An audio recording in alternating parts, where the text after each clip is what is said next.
नमस्कार दोस्तों, कैसे हैं आप लोग? आशा करता हूँ आप बहुत अच्छे होंगे। अकाउंट्स क्लब में आपका बहुत-बहुत स्वागत है। दोस्तों, आज की वीडियो में हम जीएसटी ऑफलाइन टूल के बारे में डिटेल से समझने वाले हैं। लेकिन उससे पहले हम ये समझ लेते हैं कि हमें जीएसटी ऑफलाइन टूल की आखिर जरूरत पड़ती क्यों है। तो जनरली ये 3 कारणों की वजह से हमें जीएसटी ऑफलाइन टूल की जरूरत पड़ती है। पहला, जब हमें जीएसटीआर 1 रिटर्न फाइल करना हो। दूसरा, जब हमने जीएसटीआर 1 रिटर्न ऑलरेडी फाइल कर दिया है और हमें उसका डेटा वापस से चेक करना है, रीचेक करना है, तो भी हम जीएसटीआर ऑफलाइन टूल की मदद ले सकते हैं। तीसरा, जब हम जीएसटीआर 1 रिटर्न फाइल कर रहे हों और उसमें कोई एरर आ रहा हो, तो उस एरर को चेक करने के लिए भी कि किस रीजन की वजह से एरर आ रहा है, तब भी हम जीएसटीआर ऑफलाइन टूल की मदद ले सकते हैं। तो सबसे पहले हम ये देखते हैं कि हम किस तरह से जीएसटीआर ऑफलाइन टूल को जीएसटी की साइट से डाउनलोड कर सकते हैं। तो चलिए वीडियो स्टार्ट करते हैं। तो सबसे पहले हम चलते हैं जीएसटी की साइट पे। जीएसटी की साइट पे आने के बाद हमें यहाँ आना है डाउनलोड्स में। उसके बाद जाना है ऑफलाइन टूल्स पे और क्लिक करना है रिटर्न ऑफलाइन टूल पे। जैसे हम क्लिक करेंगे तो इस तरह का विंडो हमारे पास ओपन हो जाएगा, जिसमें से हमें रिटर्न ऑफलाइन टूल को यहाँ पे हमें डाउनलोड करने का ऑप्शन दे रहा है और इसका जो लेटेस्ट वर्जन है वो 3.1.7 है। तो हमें यहाँ पे जस्ट डाउनलोड पे क्लिक करना है और हमारा फाइल डाउनलोड होना चालू हो जाएगा। मैंने ऑलरेडी इस फाइल को डाउनलोड कर लिया है, तो डाउनलोड होने के बाद आपके पास कुछ इस तरह का जिप फाइल अवेलेबल हो जाएगा। तो इसे आप जहां चाहे वहां सेव कर लेंगे। तो इस जिप फाइल के अंदर चलते हैं। तो यहाँ पे हमारी जो काम की चीजें हैं वो है सीएसवी फाइल, जिसके बारे में हम समझेंगे। उसके बाद जो जीएसटीआर 1 एक्सेल बुक है, इसके बारे में हम समझेंगे। तो इसके बाद इसे डाउनलोड करने के बाद आपको इसको इंस्टॉल करना है। तो इंस्टॉल करने के बाद यहाँ पे क्लिक करेंगे जीएसटी ऑफलाइन टूल पे और एक्सट्रैक्ट ऑल पे। उसके बाद यहाँ एक्सट्रैक्ट ऑल पे क्लिक करना है।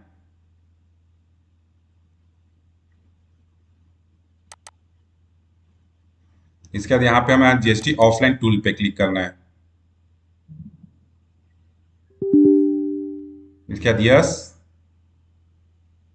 Next, next, install.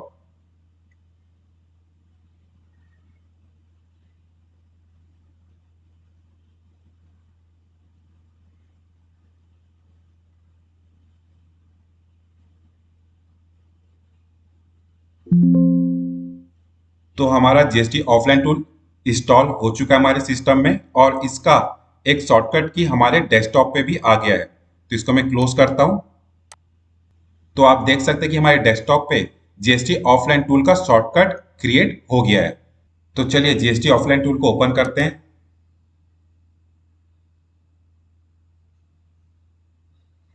तो ये हमारा जीएसटीआर ऑफलाइन टूल ओपन हो गया है। तो यहाँ पे हमारे पास जो पहला ऑप्शन है वो है न्यू जीएसटीआर 1 रिटर्न फाइल करने का। दूसरा यहाँ पे जो ऑप्शन दिया है ये हमारा पुराने डेटा को अगर हमें ओपन करना है तो उसके लिए है। तीसरा, अगर हमें जीएसटीआर में फर्म में फाइल करते समय कोई एरर आ रहा है तो उसको चेक करने के लिए ये ऑप्शन दिया है। तो तीनों ऑप्शन को हम वन बाय वन करके देखते हैं। तो सबसे पहले हम चलते हैं जीएसटीआर 1। अगर रिटर्न हमें न्यू फाइल करना है तो कैसे फाइल करेंगे, तो यहाँ पे हम करते हैं न्यू पे क्लिक। यहाँ पे हम सेलेक्ट कर लेते हैं जीएसटीआर 1 और अगर आपको आईएफएफ फाइल करना है तो उसके लिए जीएसटीआर 1 और आईएफएफ सेलेक्ट कर लेते हैं। इसके बाद हम यहाँ पे डालते हैं जीएसटीआर नंबर। तो यहाँ पे मैं टाइप कर देता हूँ जीएसटीआर नंबर। उसका जिस फाइनेंशियल ईयर के लिए आपको रिटर्न फाइल करना है उस फाइनेंशियल ईयर को सिलेक्ट करना है। जिस मंथ का आपको रिटर्न फाइल करना है वो मंथ सिलेक्ट कर लेना है। यहाँ पे क्या टैक्स पेयर सेज के अंदर आता है तो यहाँ पे नो आएगा हमारे ऑप्शन में। दूसरा है कि एक टैक्स पेयर क्वार्टरली फाइलर है, यस और नो, तो हमारे केस में नो है। और क्या किसी भी साल में 5 लाख करोड़ से अधिक का उनका टर्नओवर था, अगर आपके केस में यस होगा तो यस करना है, नो है तो नो करना है। मेरे केस में नो है। और उसके बाद यहाँ पे प्रोसीड पे क्लिक करना है। यहाँ पे हमें वार्निंग दी गया है कि please confirm your detail before you proceed, मतलब आप अपने डिटेल को कंफर्म कर लीजिए प्रोसीड करने से पहले। उसके बाद आप अपने डिटेल को चेक कर लीजिए और उसके बाद यहाँ पे क्लिक कर दीजिए यस पे। तो यस पे क्लिक करते ही किस तरह का विंडो हमारे पास ओपन हो जाएगा। इसमें हमें सामने ऊपर 4 बटन दिख रहे हैं, जिसमें पहला है इंपोर्ट फाइल का, दूसरा डिलीट ऑल डेटा का, तीसरा है क्लियर सेक्शन डेटा और चौथा है व्यू समरी को। तो चलिए इसे वन बाय वन करके देखते हैं। सबसे पहले चलते हैं हम इंपोर्ट फाइल्स में। अब देखिए यहाँ पे हमारे पास GSTR1 फाइल करने के दो ऑप्शन आते हैं। पहला है एक्सेल फाइल, दूसरा है CSV फाइल। तो अगर आपके पास डेटा बहुत ज्यादा है तो आप किसी सॉफ्टवेयर की मदद से भी रिटर्न फाइल कर सकते हैं, और दूसरा अगर डेटा कम है तो ऑफलाइन माध्यम से भी रिटर्न फाइल कर सकते हैं। तो सबसे पहले हम देख लेते हैं कि टेली प्राइम में हम अगर अपना डेटा मेंटेन करते हैं तो किस तरह से इस ऑफलाइन टूल की मदद से GSTR1 को फाइल कर सकते हैं। तो मैं यहाँ पे एक डेटा अपना ओपन कर लेता हूँ। ये हमारा GSTR1 है। इसके बाद हम चलते हैं रिटर्न में, तो ऑल टी सेलेक्ट करता हूँ। यहाँ पे आप देखिए हमारे पास GSTR1 फाइल करने के तीन ऑप्शन दिए हैं, जैसा कि पहला है JSON फाइल, दूसरा एक्सेल है, तीसरा CSV फाइल। JSON फाइल से किस तरह से GSTR1 फाइल किया जाता है, इससे रिलेटेड वीडियो मैंने ऑलरेडी अपलोड कर दिया है। अगर अभी तक आपने वो वीडियो नहीं देखा है तो इस वीडियो के लास्ट में उस वीडियो का मैं लिंक दे दूंगा, आप चाहें तो उस वीडियो को देख सकते हैं। अभी हमारे पास दो ऑप्शन है बचता है, एक है एक्सेल, दूसरा CSV फाइल। तो यहाँ मैं CSV फाइल सेलेक्ट कर लेता हूँ। उसके बाद यहाँ पे मैं बाहर इसे सेव कर लेता हूँ CSV फाइल को। यहाँ मैं एक फोल्डर बना लेता हूँ GSTR1, उसके अंदर एक फोल्डर और बनाता हूँ CSV फाइल का, और दूसरा फोल्डर बना लेता हूँ एक्सेल का।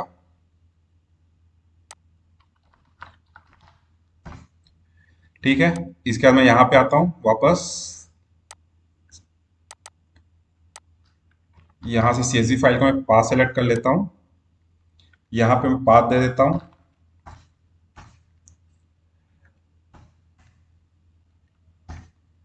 और करता हूँ सेंड पे क्लिक। तो हमारा जो CSV फाइल है वो हमारा फोल्डर में सेव हो गया है। इसी तरह से हम एक्सेल फाइल को भी सेव कर लेते हैं।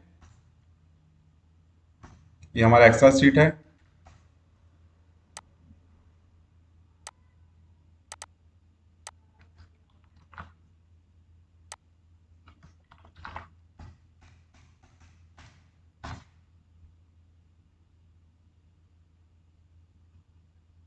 तो ये हमारा एक्सेल शीट भी सेव हो चुका है। अब देखिए हमारे पास GSTR1 के फोल्डर में हमारे पास CSV फाइल आ गए हैं, जैसे कि हमारा B2B डॉक्यूमेंट एग्जाम, तो हमारे पास कुछ नहीं है तो इसको डिलीट कर देते हैं। तीसरा है HSN समरी, हमारा B2C नहीं है कोई भी सेल। दूसरा हमारे पास हो गया एक्सेल फाइल, तो हमारे पास ये GSTR1 एक्सेल में आ गया है, जिसको मैं ओपन करता हूँ। तो यहाँ पे आप नीचे आएंगे तो यहाँ पहला हेल्प इंस्ट्रक्शन वगैरह यहाँ पे दिया है। दूसरा हमारा B2B का जो डेटा है वो यहाँ पे आ चुका है। इसी तरह से हमारा B2CS कुछ भी नहीं, B2C भी कुछ नहीं है, हमारा कोई क्रेडिट नोट नहीं है। हमारा HSN है वो यहाँ पे आ चुका है। तो ये हमारा एक्सेल फाइल हो गया। अब चलते हैं हम अपने ऑफलाइन टूल पे। यहाँ हम सबसे पहले देखते हैं कि CSV फाइल को कैसे डाउनलोड करना होता है। तो यहाँ पे हम सेलेक्ट कर लेते हैं जो भी हमारा पहला CSV फाइल था B2B का, उसको सेलेक्ट कर लेते हैं। यहाँ पे इंपोर्ट CSV पे क्लिक करते हैं। यहाँ GSTR1 में CSV फाइल,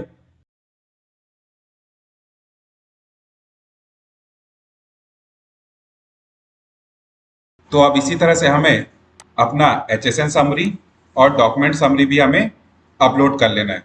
अपलोड करने के बाद जब हम चलेंगे व्यू समरी में, तो हमारा जो डेटा है वो आप देख सकते हैं कि यहाँ पे ऑटोमेटिक आ चुका है। इसका चलते हैं हम बैक, और यहाँ पे आप देखेंगे जैसे कि हमारे B2B पे क्लिक करेंगे तो हमारे B2B से जो भी रिलेटेड डेटा है वो हमारा यहाँ आ चुका है।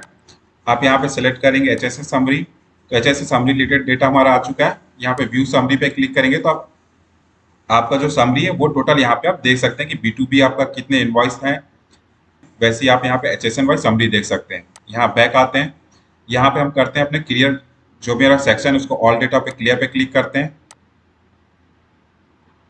तो हमारा जो भी सेक्शन वाइज डेटा था वो क्लियर हो चुका है। व्यू समरी भी एक बार देखते हैं, तो हमारा अभी भी डेटा कुछ बाकी है, इसको बैक करते हैं और यहाँ पे डिलीट ऑल डेटा पे क्लिक करते हैं। तो डिलीट ऑल पे करेंगे तो हमारा सभी डेटा यहाँ पे अब क्लियर हो चुका है। वापस से हम बैक आते हैं। अब हमारा जो दूसरा मेथड था उसको ट्राई करते हैं, जैसे कि इंपोर्ट एक्सेल, यहाँ पे हमें क्लिक करते हैं। तो हमारा जो GSTR1 एक्सेल में इंपोर्ट किया था, एक्सपोर्ट किया था टेली प्राइम से, उसको सेलेक्ट कर लेते हैं और यहाँ पे यस करते हैं। तो आप देख सकते हैं कि हमारा सक्सेसफुली डेटा हमारा यहाँ पे आ चुका है। रिव्यू समरी पे क्लिक करते हैं तो देख सकते हैं हमारा डेटा यहाँ पे इंपोर्ट हो चुका है। अब आपको GSTR1 फाइल करना है तो यहाँ पे कुछ नहीं करना है, यहाँ पे जनरेट फाइल पे क्लिक करना है। तो आप देख सकते हैं हमारा JSON फाइल जनरेट हो चुका है। अब इस JSON फाइल को हमें GST की साइट पे जाके अपलोड करना है और रिटर्न फाइल करना है। ये तो अब हो गया कि अगर आपके पास डेटा बड़ा है तो आप सॉफ्टवेयर की मदद से किस तरह से आप इसको ऑफलाइन टूल को यूज करते हुए GSTR1 फाइल कर सकते हैं। अब आपके पास डेटा छोटा है तो आप हमने देखा था कि हमारे पास जब ऑफलाइन टूल ओपन किया था तो हमारे पास वहां पे CSV फाइल और एक्सेल फाइल का फॉर्मेट ऑलरेडी बना हुआ था। तो अब चलते हैं हम वहां पे अपने ऑफलाइन टूल के फोल्डर पे। ये हमारा ऑफलाइन टूल का फोल्डर है। अब यहाँ देख सकते हैं हमारे पास ऑलरेडी यहाँ पे CSV फाइल बना हुआ है और यहाँ देख सकते हैं कि हमारा GSTR1 का हमारे पास एक्सेल शीट भी बना हुआ है।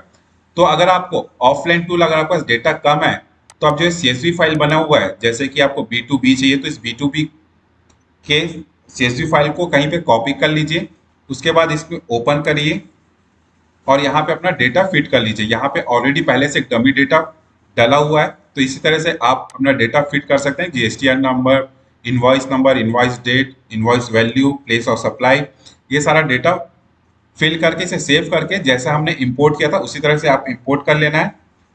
आप अगर इसकी मदद से फाइल नहीं करना चाहते तो हमारे पास दूसरा ऑप्शन है एक्सेल फाइल का। तो इस एक्सेल फाइल को भी आप टेम्पलेट को कॉपी कर लीजिए कहीं पे, उसके बाद इसे ओपन करिए और इसमें आप डेटा फाइल फिल कर सकते हैं। जैसे B2B अगर सप्लाई है, आपका B2C सप्लाई है, HSN समरी, डॉक्यूमेंट, इसे आप फिल करके इसे सेव कर लीजिए और जैसा हमने इंपोर्ट किया था वैसा इंपोर्ट करके आप GSTR1 रेडी अपना कर सकते हैं।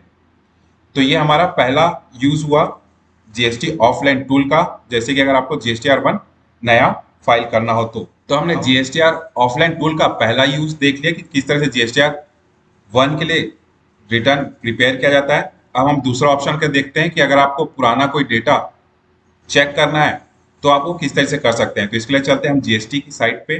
GST की साइट पे आने के बाद आपको जिस फाइनेंशियल ईयर के जिस पीरियड का आपको GSTR1 का डेटा चाहिए उसे सेलेक्ट कर लेना है।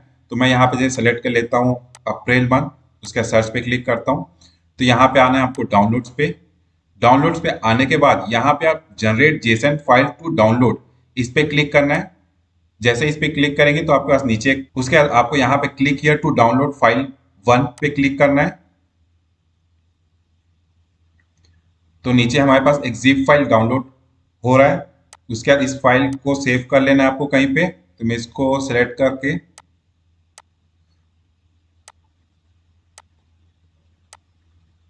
इस फाइल को मैं यही GSTR1 पे क्लिक करके सेव कर देता हूँ यहाँ पे।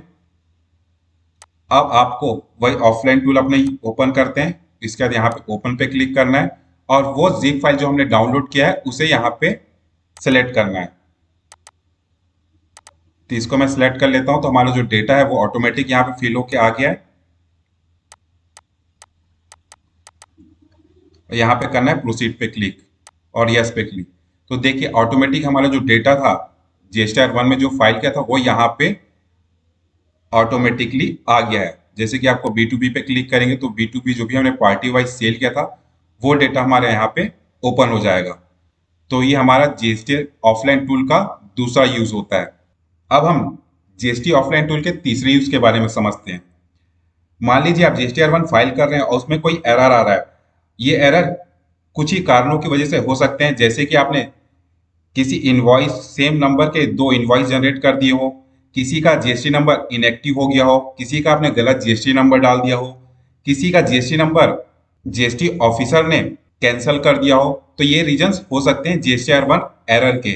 तो आपको बस ये करना है कि GST एरर का जो रिपोर्ट है उसे डाउनलोड कर लेना है, वो भी आपके जिप फाइल में डाउनलोड हो जाएगा। उसके बाद आपको जिप फाइल को यहाँ ओपन पे सेलेक्ट करना है, उस जिप फाइल को यहाँ पे सेलेक्ट करके ओपन कर देना है। तो जैसे ही वो आप उस जिप फाइल को सेलेक्ट करके ओपन करेंगे तो यहाँ पे जो भी एरर होगा वो आपको यहाँ पे शो हो जाएगा। तो आशा करता हूँ ये वीडियो आपको अच्छी लगी होगी। अभी तक आप समझ गए होंगे कि GSTR ऑफलाइन टूल के क्या क्या यूजेस होते हैं। तो अगर आपको ये वीडियो अच्छी लगी तो वीडियो को लाइक कर लीजिए, चैनल को सब्सक्राइब कर लीजिए और बेल आइकन को प्रेस करके नोटिफिकेशन को ऑन कर दीजिए। फिर मिलते हैं जल्दी किसी नेक्स्ट वीडियो में। तब तक के लिए धन्यवाद। अपना ख्याल रखिएगा।